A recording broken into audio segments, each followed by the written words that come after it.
Hello everyone, কেমন আছেন সবাই? আমি রুম্পা। আমার আরও একটি নতুন ব্লগ ভিডিওতে আপনাদের সবাইকে ওয়েলকাম জানাচ্ছি। সকালবেলা গ্রিন টিটা নিয়ে বারান্দায় চলে এসেছি। তো বারান্দায় এসে দেখি কতগুলো সন্ধ্যামালতী ফুলের বিচি শুকিয়ে আছে। তো ওই বিচিগুলোই সংগ্রহ করলাম, পরে আবার লাগাবো টবে। তারপর আমার ফুলগুলোর সাথে কিছুক্ষণ সময় কাটালাম। তারপর চলে আসলাম রান্নাঘরে। এখন বাজে প্রায় সকাল 9টা। আজকে একটু দেরি করেই ঘুম থেকে উঠেছি। তো আজকে আমার বড় বাসায়, ও আজকে একটু দেরি করেই যাবে। তো গতকাল রাতে বলেছিল সকালবেলা উঠেই খিচুড়ি খাবে। তো সকালে আগেই রুটি পরোটা না করে আজকে খিচুড়ির প্রিপারেশন নিচ্ছি।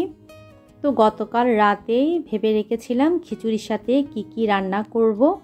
তো এক এক করে সব কিছু আমি রেডি করে নিচ্ছি। আগে চাল আর ডালটা ভালোভাবে ধুয়ে মেখে রাইস কুকারে বসিয়ে দিব। আমার প্রিয় আপু ভাইয়াদের বলছি, যারা এখনও আমার ভিডিওতে একটা লাইক দেননি তারা প্লিজ আমার ভিডিওতে একটা লাইক দিয়ে ভিডিওটি কন্টিনিউ করবেন। আমার নাকটা না এখনও বন্ধ। তো আমি আমার গত ভিডিওতে বলেছিলাম আমার আপুদেরকে আমার কণ্ঠটা যদি শুনতে আপনাদের খারাপ লাগতে পারে এই জন্য সরি। তো আপুরা আমাকে অনেক ভালোবাসা দিয়েছে। আপুরা বলেছে কোনো সমস্যা নেই আপু, শুনতে ভালোই লাগছে। তো আপনাদেরকে অসংখ্য ধন্যবাদ আমার আপুরা আমাকে এত ভালোবাসা দেওয়ার জন্য। তো আরও বলেছেন আপুরা আমি এত ছোট ভিডিও দেই কেন, আসলে একটু ব্যস্ততার মধ্যে এখন আমার সময় কাটছে। তো এই মাসটা আমার এরকমই হবে। তো আমি নিজে ছোট ভিডিও দিলেও অনেক বড় বড় ভিডিও আমি কিন্তু দেখি। আর আমি মনে করি যে কোনো ভিডিও থেকে কিছু না কিছু আমি প্রতিদিনই শিখি। আসলে মানুষের তো শেখার কোনো শেষ নেই। তো আপনাদের সাথে কথা বলতে বলতে এদিকে আমি আগেই রাইস কুকারে ডিম আর আলুটা সিদ্ধ করে নিয়েছিলাম।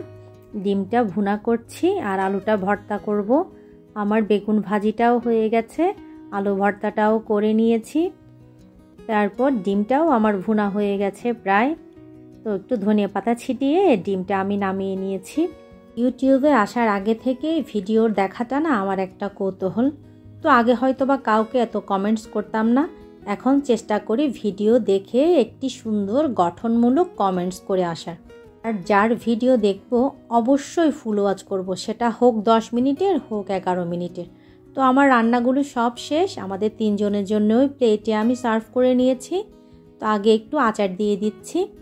আচার দিয়ে গরম গরম খিচুড়ি খেতে কিন্তু খুবই ভালো লাগে। তো আমার বর চলে যাবে, এখন প্রায় 11টা বেজে গিয়েছে। তো আমার ছেলে বলতেছে ওর বাবার সাথেই খাবে, সাথে আমিও বসে খেয়ে নিলাম। আমার এই শুকনিরের ছোট্ট ভিডিওটি যদি আপনাদের ভালো লেগে থাকে তাহলে অবশ্যই একটি ভিডিও রিলেটেড কমেন্টস করে যাবেন। দেখা হচ্ছে আমার নেক্সট